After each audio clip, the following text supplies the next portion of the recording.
কলকাতাবাসীদের কাছে পছন্দের মিষ্টির তালিকায় বহু মিষ্টির নাম আছে। এই বহু নামের মধ্যেই একটি ঐতিহ্যবাহী নাম, বাঙালিদের কাছে বহু জনপ্রিয় এই মিষ্টি কাঁচাগোল্লা। আমাদের আজকের রেসিপি কলকাতার মিষ্টির দোকানের মতো ঐতিহ্যবাহী মিষ্টি কাঁচাগোল্লা রেসিপি। এপিসোডটা ভালো লাগলে চ্যানেলটাকে সাবস্ক্রাইব করে আমাকে সাপোর্ট করবেন, যাতে আরও ভালো এপিসোড নিয়ে আসতে পারি।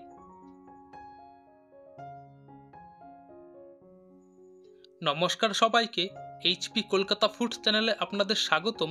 তো চলুন শুরু করি আজকের রেসিপি।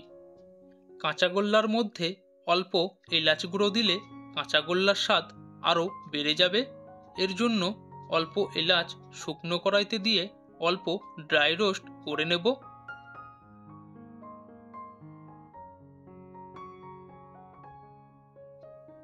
ড্রাই রোস্ট হয়ে গেছে।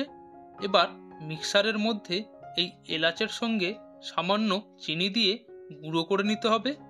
চিনি দেওয়ার কারণে এলাচ খুব সুন্দর গুঁড়ো হবে। এই বাটিটার মধ্যে অল্প ভিনিগার নিয়ে নেব।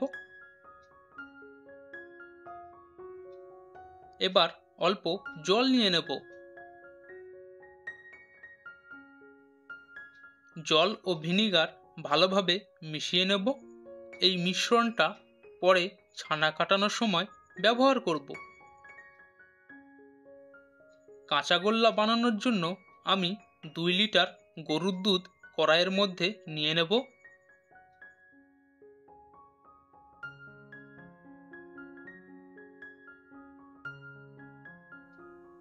এবার ফ্লেমটাকে অন করে হাই ফ্লেমে দুধটাকে একটু ফুটিয়ে নিতে হবে।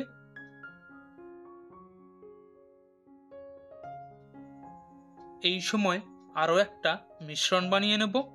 এর জন্য এই মগের মধ্যে নিয়ে নেব 10 গ্রাম ময়দা, 10 গ্রাম অ্যারারুট আর অল্প জল দিয়ে এই মিশ্রণটাকে ভালোভাবে মিশিয়ে নিতে হবে। মিষ্টির দোকানে এটাকে বাঁধন বলে। বাঁধন না দিলে কাঁচাগোল্লা ভালো হবে না। প্রতি লিটার দুধে 10 গ্রাম বাঁধন লাগে। আমি 2 লিটার দুধ নিয়েছি, এর জন্য 20 গ্রাম বাঁধন দিতে হবে। 10 গ্রাম ময়দা ও 10 গ্রাম অ্যারারুট। দুধ অল্প ফুটে এসছে। এই সময় ময়দা ও অ্যারারুটের মিশ্রণটা দিয়ে ভালোভাবে মিশিয়ে নিতে হবে।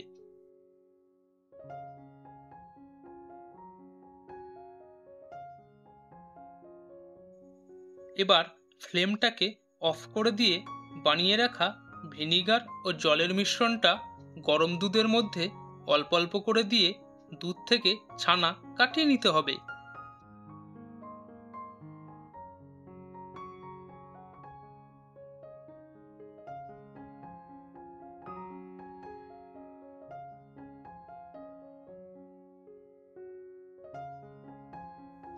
দেখুন কত সুন্দর ছানা কেটে গেছে।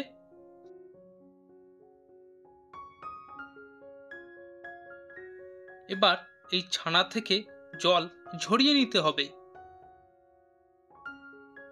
তবে ছানা থেকে পুরো জল ঝরিয়ে নেবেন না, কারণ পুরো জল ঝরিয়ে নিলে ছানা ঝরঝরে হয়ে যাবে।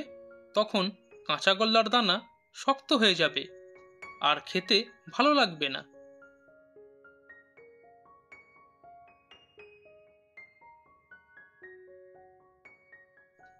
দেখুন আমি ছানা থেকে পুরো জল ঝরিয়ে নিইনি। ঠিক এই রকম রাখতে হবে, কারণ ছানাটাকে আরও কিছুক্ষণ রান্না করতে হবে। ছানা আগেই বেশি শুকনো হয়ে গেলে পরে আরও বেশি ঝরঝরে হয়ে যাবে, তখন কাঁচাগোল্লা ভালো হবে না।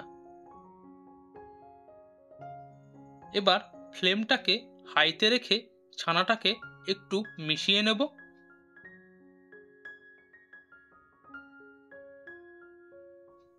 এই সময় মিষ্টির জন্য পরিমাণ মতো চিনি দিয়ে ভালোভাবে মিশিয়ে নিতে হবে। প্রতি লিটার দুধে 80 গ্রাম চিনি লাগে। আমি এখানে 2 লিটার দুধ নিয়েছি, এর জন্য 160 গ্রাম চিনি দিয়েছি। যখন দেখবেন স্ট্রাকচারটা এইরকম হয়ে গেছে, এই সময় ফ্লেমটাকে অফ করে দিয়ে কড়াইয়ের ওপর এইভাবে মেলে দেবেন। কড়াইয়ের মধ্যে যে গরমটা আছে, এই গরমের মধ্যেই বাকিটা হয়ে যাবে।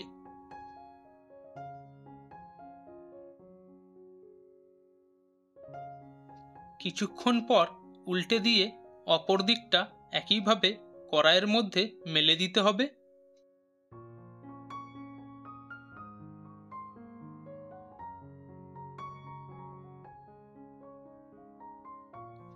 এইভাবে 10 মিনিট রেখে দিয়েছিলাম। এবার কাঁচাগোল্লা রেডি হয়ে গেছে।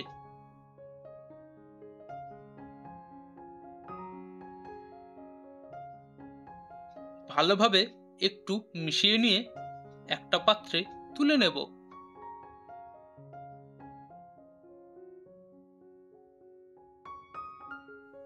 এইভাবে 1 ঘন্টা রেস্টে রেখে দিয়ে ঠান্ডা করে নিতে হবে। এই সময় আপনারা ফ্রিজেও রাখতে পারেন, না হলে নর্মালভাবে রেখেও ঠান্ডা করে নিতে পারেন। 1 ঘন্টা হয়ে গেছে, আর দেখুন কতটা শক্তও হয়ে গেছে।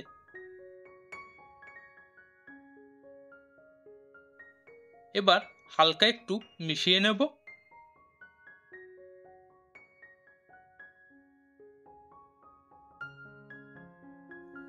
এই সময় বানিয়ে রাখা সামান্য এলাচ গুঁড়ো দিয়ে ভালোভাবে মিশিয়ে নেব। এই এলাচ গুঁড়ো দেওয়ার জন্য কাঁচাগোল্লার স্বাদ বহুগুণ বেড়ে যাবে। এর জন্যই তো আমাদের কলকাতার মিষ্টি প্রত্যেকের কাছে এত জনপ্রিয়।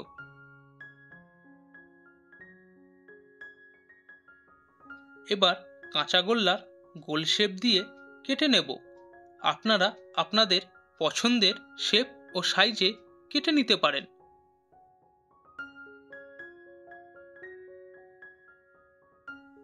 একইভাবে সবগুলোকে কেটে নিয়েছি। কলকাতার মিষ্টির দোকানের মতো শুধু খেতে হলেই তো হবে না, দেখতেও তো হতে হবে। এর জন্য মিষ্টির দোকানে যেমন কাঁচাগোল্লা ক্যাপের মধ্যে থাকে, ঠিক একই রকম আমিও মিষ্টির দোকানের মতো মিষ্টির ক্যাপ নিয়ে নিয়েছি।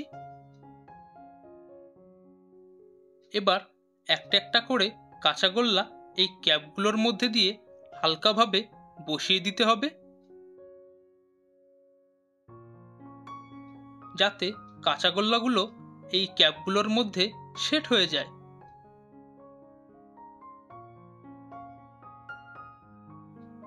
এই সময় গার্নিশিংয়ের জন্য অল্প অল্প পেস্তা প্রত্যেক কাঁচাগোল্লার ওপর অল্প অল্প করে দিয়ে দেব।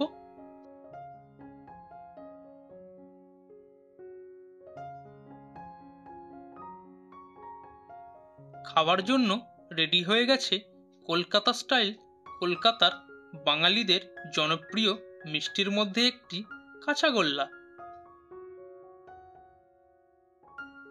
দেখুন দেখতে কত সুন্দর লাগছে, আর খেতেও অসাধারণ টেস্ট হবে।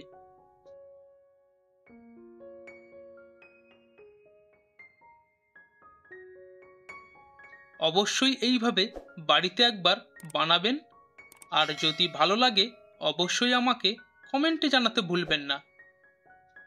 ফিরে আসছি নেক্সট এপিসোডে। সুস্থ থাকবেন, নিজের যত্ন নেবেন।